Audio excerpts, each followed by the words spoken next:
Hi friends, welcome to ఎంతి kitchen. ఈరోజు నేను కాకరకాయ పచ్చడి ప్రిపేర్ చేస్తున్నానండి. కాకరకాయ పచ్చడి కోసం మనమైతే ముందుగా కాకరకాయలు తీసుకొని వాళ్ళ సైడ్స్ కట్ చేసుకోవాలి. దీనిపైన తొక్క తీయకూడదు. ఈ విధంగా రౌండ్గా చిన్న చిన్న ముక్కలుగా కట్ చేసుకోవాలండి.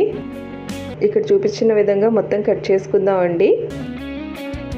ఇలా మొత్తం కట్ చేసి పక్కన పెట్టుకున్నాం కదా. ఇప్పుడు వీటిని కొలుచుకుందాం.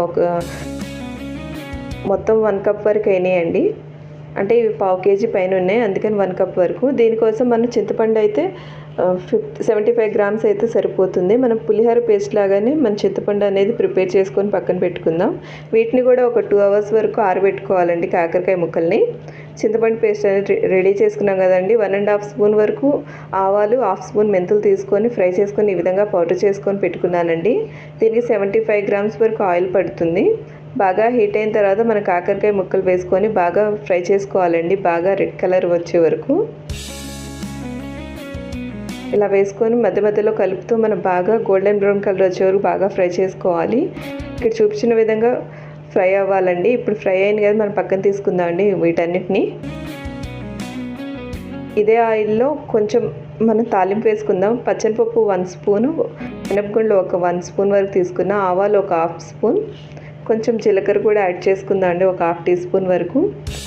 ఇవన్నీ వేసి కొంచెం బాగా ఫ్రై అయిన తర్వాత ఒక 4 ఎండుమిర్చి యాడ్ చేసుకోవాలి.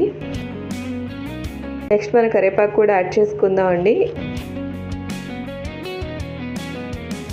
ఇవి బాగా ఫ్రై చేసుకొని మనం చల్లార్చుకోవాలండి. ఇవి చల్లారిన తర్వాత మనం మిక్స్ చేసుకోవాలి, చింతపండు గుజ్జు అయినా ఏవైనా. నెక్స్ట్ మనం ఫ్రై అయినాయి కదా కాకరకాయలు, ఇవి చల్లారిపోయినాయండి. దీంట్లో 75 గ్రామ్స్ వరకు నేను చింతపండు పేస్ట్ అనేది యాడ్ చేసుకున్నాను. నెక్స్ట్ మనం ఇందులో ఒక 1/2 టీ స్పూన్ వరకు పసుపు, ఒక 3 టీ స్పూన్స్ వరకు నేను ఉప్పు యాడ్ చేశానండి. కావాలంటే మనం చివరిలో కూడా యాడ్ చేసుకోవచ్చు. ఒక 3 టీ స్పూన్స్ వరకు నేను కారం యాడ్ చేసుకున్నాను. ఇవన్నీ వేసి బాగా మిక్స్ చేసుకోవాలండి.